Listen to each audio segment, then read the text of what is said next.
अगर हम बच्चा होम स्कूल कर लेते हैं और वो स्कूल नहीं जाएगा, घर ही रहेगा, तो वो कॉन्फिडेंट नहीं होगा। ये कितनी की सच्ची बात है, ये आज हम डिस्कस करेंगे। बिस्मिल्लाहिर्रहमानिर्रहीम, अस्सलाम वालेकुम, वेलकम टू माय चैनल। मैं हूं फराह, तकरीबन 20 ईयर्स तक मैं डिफरेंट स्कूल्स में टीच करती रही। फिर जब एजुकेशन सिस्टम मुझे इतना सेटिस्फैक्ट्री नहीं लगा तो मैंने छोड़ दिया स्कूल्स को, अपने बच्चों को भी स्कूल से उठा लिया। मैं इनको घर पे ही पढ़ाती हूँ, जो चीज़ें उनके लिए नहीं सीखती हूँ अपने इस चैनल पे शेयर करती हूँ। जो लोग इंटरेस्टेड हो ज़रूर सब्सक्राइब करें मेरे चैनल। चलें जी, अब हम आज के टॉपिक की तरफ आते हैं, जो कि ये कि अगर आपका बच्चा नहीं जाएगा स्कूल, दूसरे बच्चों के साथ नहीं घुले मिलेगा, एक क्लास में नहीं बैठेगा, तो वो कॉन्फिडेंट नहीं होगा, वो सीखेगा कुछ नहीं, वो पीछे रह जाएगा, वो शर्मीला रहेगा, उसको अकल नहीं आएगी, उसको समझ नहीं आएगी।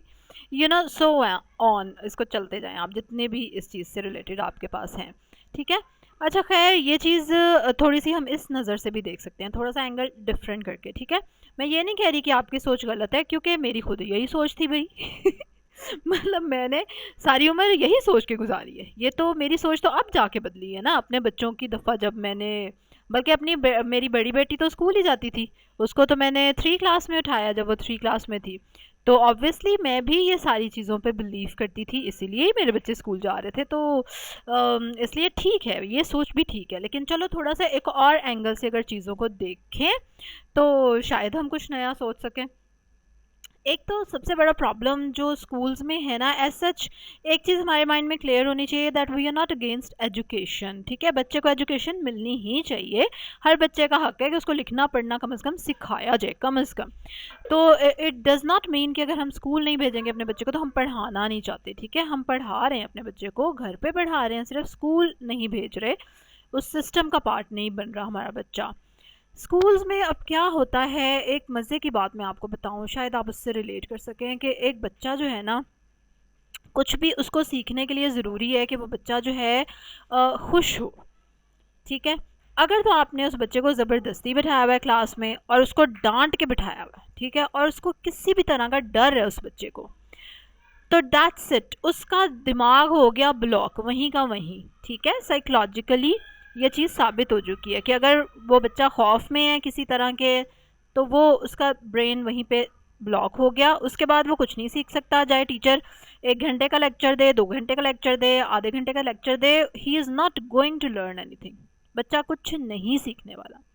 और जो मैंने इतने साल स्कूलों में पढ़ा के देखा है कि टीचर इस कदर प्रेशराइज्ड की जाती है, मतलब वो अंडर प्रेशर होती है बहुत ज़्यादा स्कूल मैनेजमेंट की तरफ से। और स्कूलों में सबसे मेन फोकस होता है जी, क्लास चुप करके बच्चे बैठे रहें तो समझा जाता है जी बड़ी पढ़ाई हो रही है इधर। ठीक है, कि डिसिप्लिन बड़ा अच्छा है स्कूल का, और जी बहुत अच्छी पढ़ाई हो रही है, ये टीचर बहुत अच्छी है जिसकी क्लास चुप करके, मतलब what stupid things are these.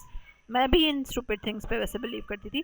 खैर दफ़ा करो। लेकिन बच्चा जो कि चुप करके बैठ ही नहीं सकता, और मुझे पता है कि चुप करके बिठाने के लिए कितनी एफर्ट करनी पड़ती है, बिकॉज़ मैं कहूँगी कि बिल्कुल मेरी क्लास में बच्चे इतने चुप करके नहीं बैठते थे। फिर मैंने बड़ा काम किया, क्योंकि मुझे ये चीज़ समझ नहीं आती थी बच्चे को डराने धमकाने वाली बहुत ज़्यादा, जो मैं चाहती भी नहीं थी।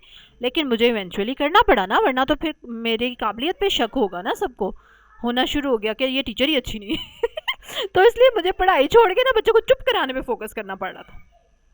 तो मेरा ख्याल है इस चीज़ से आप लोग भी एग्री करेंगे कि क्लास में बच्चे का चुप करके बैठना बहुत ज़रूरी है, क्लास में बच्चे का टीचर से डरना तो आपको लगता है कि ये कोई हेल्दी इन्वायरमेंट है बच्चे के लिए, कि उसको चुप करके बैठना है और उसको मतलब डर में रह के बैठना है, कि डर डर अच्छा, डर डालने का शौक भी बड़ा है यहाँ के पेरेंट्स को ना, कि बच्चा बस डरा रहे। मतलब आप सोचें कि एक बच्चे के अंदर आप डर शुरू दिन से डाल देंगे, उसने कल को पूरी ज़िंदगी चलानी है। मैं अपने अंदर के डर इतनी मुश्किल से ख़त्म कर पा रही हूँ, फिर भी ख़त्म नहीं हो रहे, और मुझे एट टाइम्स फील होता है कि मुझे प्रोफेशनल हेल्प लेनी पड़ेगी।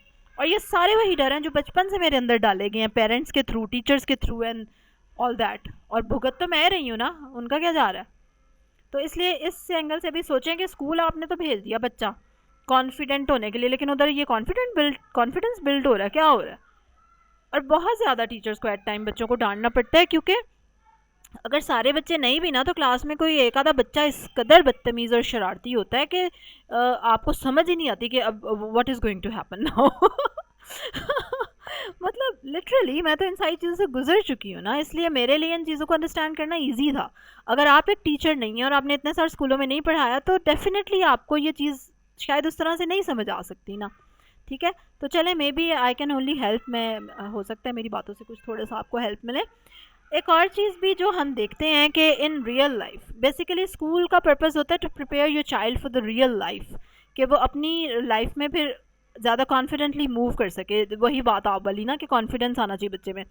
अच्छा, ऐसा होता है कि बच्चा सारी उम्र, कभी भी ऐसा नहीं होता कि बच्चा जो है अपने एज फेलोज़ कोई 20-25 उनके साथ हो। It never happens, it never happens. कहीं हुआ है आपके साथ आपकी 20-25 एज फेलोज़ हैं? बताएं, नहीं है ना। It is not possible at all, ये नेचुरली पॉसिबल नहीं है। जबकि स्कूल में क्या होता है कि एक क्लास में एक ही एज के बच्चे, या चलो थोड़ा थोड़ा आगे पीछे बच्चे होते हैं जो कि सेम एज के बच्चे होते हैं, उन्होंने इकट्ठे बैठ के पढ़ना लिखना होता है एंड दैट्स इट। तो आई डोंट थिंक कि कोई नेचुरल इन्वायरमेंट है और कोई बच्चे को कॉन्फिडेंट करने की कोशिश की जा रही है। दूसरा, कॉन्फिडेंस आता है, किस तरह का कॉन्फिडेंस चाहिए कि हमारे बच्चे को बोलना आ जाए या हमारा बच्चा एजुकेशन में आगे जाए। ठीक है, स्कूलों में तो मतलब टोटल रट्टा सिस्टम चल रहा होता है कि आप सवाल है ये लो भाई ये जवाब है सवाल। अब मैं घर पे अपने बच्चे को कराती हूँ ना, नो डाउट के मुझे उसको आंसर बताना पड़ते हैं, लेकिन मैं उससे पहले उससे ब्रेनस्टॉर्म कराती हूँ। मैं चाहती हूँ कि वो गलत ही चाहे ढूंढ के दिखाए, पर वो ढूंढ के दिखाए, बजाय इसके कि मैं उसको सीधा सीधा बता दूँ ये सवाल और ये जवाब है ये लो। I don't do this and I don't want to do this. और नाफिया को मैंने इसीलिए फ़ौरन से उठा लिया था क्योंकि अब आगे यही होने वाला था उसकी क्लास में भी, जो कि मुझे बिल्कुल नहीं चाहिए था कि क्वेश्चन और आंसर्स बोर्ड पे लिखवा दिए गए हैं, दैट्स इट। वाई? जबकि मेरी बच्ची इस काबिल थी कि वो खुद से आंसर्स फाइंड कर सकती है माशाल्लाह, and she is doing it. मैं ये नहीं कह रही कि होम स्कूलिंग बड़ी इजी हो जाती है, but this is the thing कि आपको अपने बच्चे के लिए चाहिए क्या, मैटर ऑफ चॉइस है। और जो है कि कॉन्फिडेंट होगा बच्चा, तो ये चीज़ें देख लें कि मतलब इससे क्या बच्चे में कॉन्फिडेंस आएगा अगर वो लिखे हुए सवाल बस लिख ले और याद कर ले, या वो खुद ढूंढेगा तो उसमें ज़्यादा उसमें कॉन्फिडेंस आएगा। और ख़ुद ढूंढने वाला चक्कर मैं आपको बताऊँ एज अ टीचर इतना मुश्किल है, क्योंकि अगर कोई बच्चा खुद से आंसर्स ढूंढेगा तो हर बच्चा डिफरेंट आंसर लेकर आएगा, और वो डिफरेंट आंसर चेक करना टीचर के लिए, ले भाई एक दिन, और एक दिन में भी 1-2 पीरियड मसा मिलते हैं फ्री, और उसमें भी उसको इतनी ज़्यादा क्लासेस की कॉपीज़ चेक करनी होती है। तो इसलिए ये रिस्क एक टीचर कभी भी नहीं ले सकती, क्योंकि वो क्या करेगी, वो कहाँ से टाइम लाएगी, उसको फ्री पीरियड्स नहीं मिलने वाले, और जाहिर है मैनेजमेंट तो उसको उसके साथ कॉपरेट नहीं ना करेगी। मैनेजमेंट को अपना काम चलाना है, उसके पीरियड्स वो कम नहीं कर सकते, उसकी ड्यूटीज़ वो कम नहीं कर सकते, तो फिर क्या करेगी वो बेचारी। और मुझे तो पता है, मैं तो भुगत चुकी हूँ इस चीज़ को। फिर आप अपने ओन पे ही होते हैं क्या आपका जितना आपका अपना दिमाग ख़राब कर सकते हैं कर लें। दूसरी बात ये कि the teachers are not trained really. ठीक है, मैं भी अपने आप को टीचर ही कहती थी, एंड मुझे बेसिक्स भी नहीं पता थी कि बच्चे को पढ़ाना कैसे, ऑनेस्टली। और नहीं पता टीचर्स को, मेरे से सीनियर सीनियर टीचर्स हैं कितने सालों से पढ़ा रही हैं, they don't know the basics कि इवन आपने बच्चे के साथ डील कैसे करना है। सिर्फ आप अपने उस पर चल रहे होते हैं और उसी में आप बच्चे का बेड़ा गर्क कर रहे होते हैं। मतलब बच्चे के सिर पे सवार हो जाना कि तुम काम करके दिखाओ, डांटना, बच्चे का कॉन्फिडेंस मारना उल्टा, उसको तुम कर नहीं सकते, ये नहीं, मतलब वी डोंट नो कि बच्चा किस तरह का, और उसको टैकल किस तरह से करना है, और अपने बच्चे को आपने इनकरेज कैसे करना है।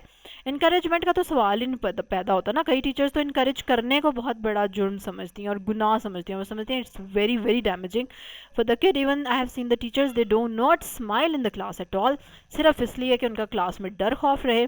और डर खौफ के इन्वायरमेंट, जो डर खौफ का इन्वायरमेंट है ना ह्यूमंस के लिए, that is not a learning environment at all। और लिटिल ह्यूमंस के लिए तो वो तो बहुत ही डैमेजिंग है फिर। ठीक है, आप कैसे, आप क्या कर सकते हैं। अब बेसिकली कई माओ का ये भी जहन होता है जी मार खाए वहाँ जाके बच्चा तो उसको अकल आए। मार खाने की भी एक उम्र होती है, मैं बता दूँ। ठीक है, मार खाने की भी एक उम्र होती है कि बच्चे को मार पड़ी है तो वो अपनी अकल इस्तेमाल कर सके कि मुझे ये क्यों मेरे साथ हुआ।